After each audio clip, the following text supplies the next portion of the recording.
you tell us your name and where you're from? Richard Carl Baker, originally from Katanning, Pennsylvania. And where were you in 1987 when the merger happened? 1987, I was in Brenham, Texas. I was chaplain at Brenham State School with 500 people with mental retardation and 1,000 staff members. I was also in the active Army Reserve, going to drill every month and summer training every summer, sometimes more often. And you were a member of Christ the King at that time? Yes. I stayed a member of Christ the King because there were not any ELCA churches in Washington County, Texas.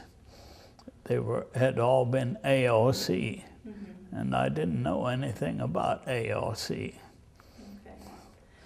So how did you feel about the merger? Were you happy that it took place? No. Why not? Well, a lot of the things I learned in seminary,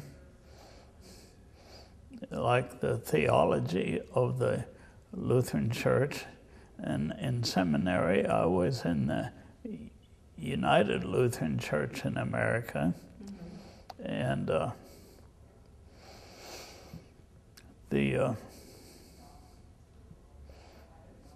our publishing house that had been in Philadelphia got scrapped, and that was Muhlenberg Press. And when I matriculated in seminary, toward the end of the first year, we were all asked to sign a document. I think it was the Constitution and the Articles of Faith of the Constitution. My impression of the merger was that there was no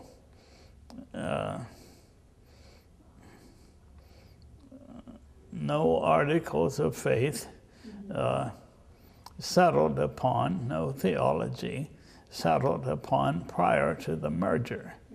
Now, when ELCA was organized and became the Lutheran Church in America, all those things were settled in advance and agreed upon in advance.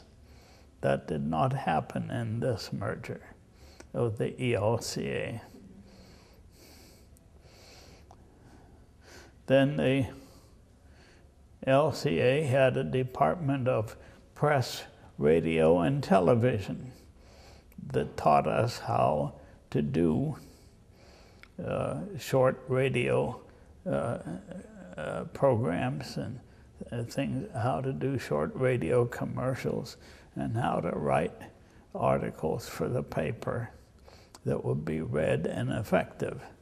I never saw any of that training done for pastors in the ELCA.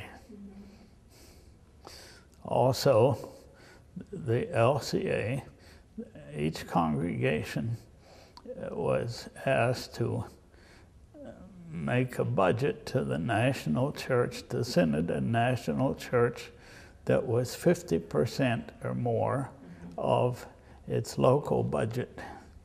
I have not seen any of that in the ELCA. No, the budget structure is quite different.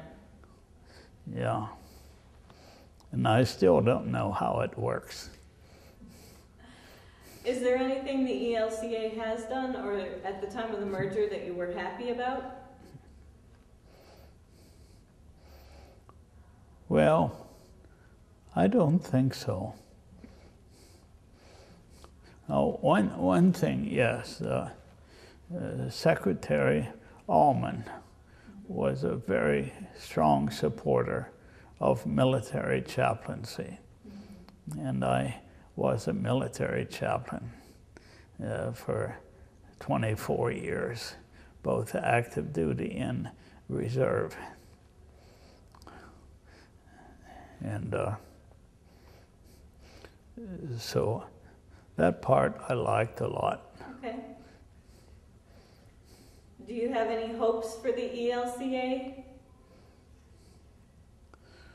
Well, it'll depend on how this assembly ends up. But I am praying for it and concerned about it very much.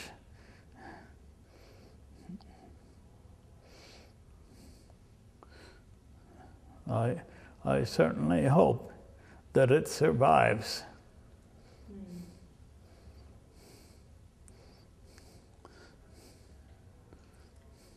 Is there anything else you'd like to tell me about being a pastor in the ELCA? About what? About being a pastor or your time as a chaplain? Anything else you'd like to share?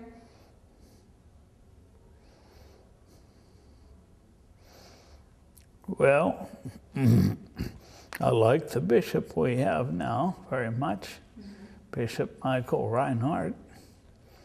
And